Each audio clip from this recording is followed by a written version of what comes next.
Welcome everyone, and thanks for watching. Necropolis League has made a significant impact with big changes to endgame strategies and a divisive crafting mechanic, but the balance changes were moderate. A sweep of numerical buffs and some targeted nerfs dethroned a few outliers, but many of the same builds are on the menu. I wanted something off-meta for my starter, so I avoided the popular minions and mana builds and went digging through last league's transfigured gems. It probably sounds crazy, but in this video we'll walk through the surprising success of my Blade Vortex of the Scythe Hierophant. Widely regarded as one of, if not the weakest transfigured gem on release, BV of the Scythe legitimately had 0 players on PoE Ninja for most of last league. In analyzing why, we'll discover a different way to approach the skill, which made it strong enough to take me through all of my Atlas and invitations. I'll be showcasing the playstyle and some endgame encounters after explaining the build, so you can use the video chapters to skip ahead if that's what you're looking for. I've also set up a Discord server for anyone wanting to ask mechanics questions or theorycraft fun interactions. There's a link in the description, but let's get this build started with the mechanics. For a baseline, let's take a look at regular Blade Vortex. Casting BV creates spinning blades that last 4 seconds and stack up to 10 times. The blades hit at a regular interval, increasing in damage and frequency with additional stacks. But they can be tough to maintain, so builds usually scale duration and use Unleash support to generate several blades in a burst. BV of the Scythe can only have a single stack, which deals more damage in a larger area, but does so at the base interval and lasts a mere 0.6 seconds.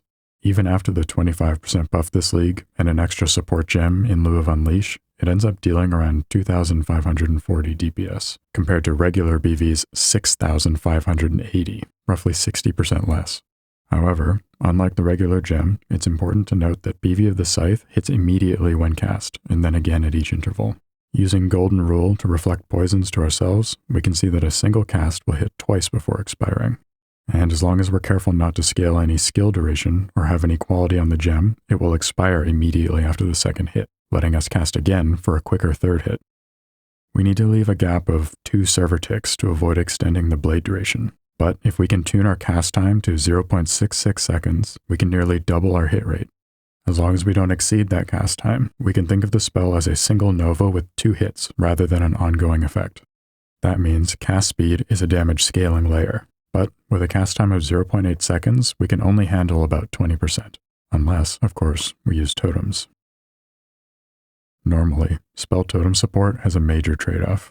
In exchange for having multiple totems cast your spell with full uptime, you take a hefty 40% penalty to both damage and cast speed. But in our case, that less multiplier unlocks cast speed as a scaling layer up to 100%, which is a very ordinary amount of investment. For a more appropriate comparison at this point, Scythe Totems would deal around 1015 DPS each, compared to Shockwave Totems' 980. So we're well within the realm of viability.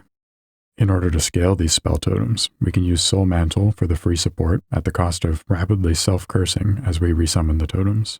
Though we can turn those curses into a benefit with Viridi's Veil to nullify their effects and Self-Flagellation to increase damage. To get more totems, we'll use a Shaper Shield prefix along with Ancestral Bond and Pursuit of Faith for a total of 4. Those 4 will grant us regen and damage from Ritual of Awakening, but we can actually do even better. Searing Bond has a totem limit which is higher than normal and scales with quality. By linking it to multiple totems and Enhance in our Virides, which grants gem levels, we can drop up to 8 extra totems for a total of 12. And beyond that, I went for a conventional cold conversion with crit. So let's run through the rest of the build. To convert Blade Vortex to cold, we combine a Eater Implicit, a crafted glove prefix, cold mastery, and a Watcher's Eye.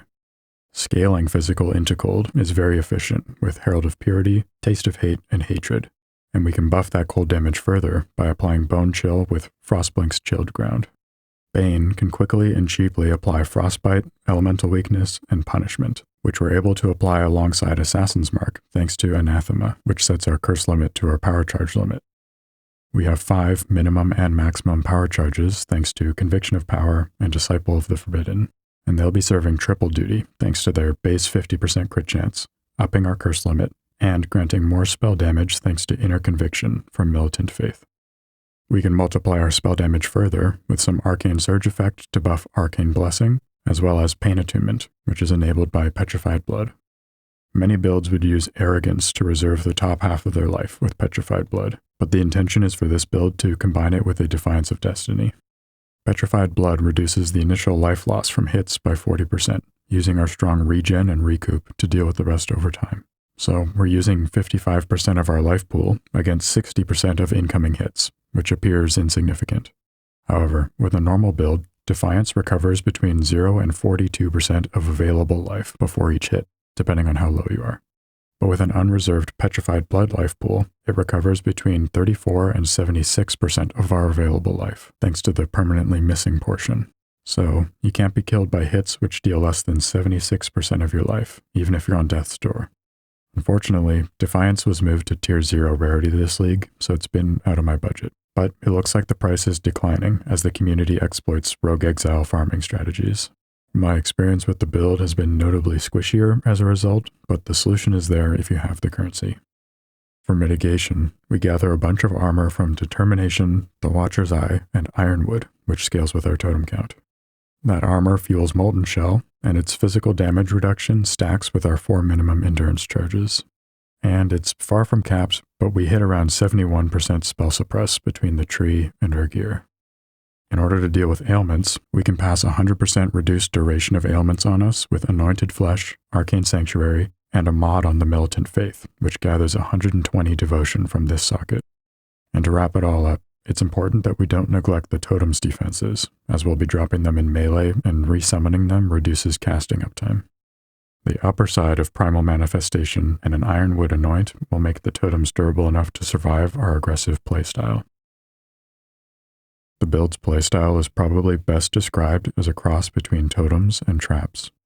Like traps, you want to cast the skill on top of a pack, and there's a brief delay before the damage releases. But, like other totems, you can drop them on spawn points, bottlenecks, and stationary targets, and focus on staying safe.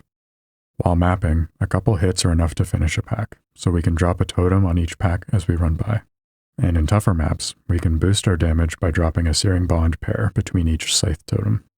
While I could have sprung for an Awakened increased AoE to gem swap for improved coverage, the build is unlikely to excel in open layouts anyways, so I focus my Atlas strategy on tighter maps with stationary encounters like Blight and Ultimatum. That preference for stationary targets extends to bosses as well, with mobile fights like Alhesmin and some invitations being more tedious than something like Exarch or Maven because of the totem setup. All in all though, the build exceeded my expectations with how poor the skill looked at first glance. I haven't yet tried the feared T17s or Ubers, but this has been more than enough to prove the concept for me. So I'll be looking into new ideas for my next character. In the meantime, if you thought this showcase was cool, share it with a friend who might like it too. Remember to check out the new Discord server in the description, and until I see you there or in the next video, have a good one.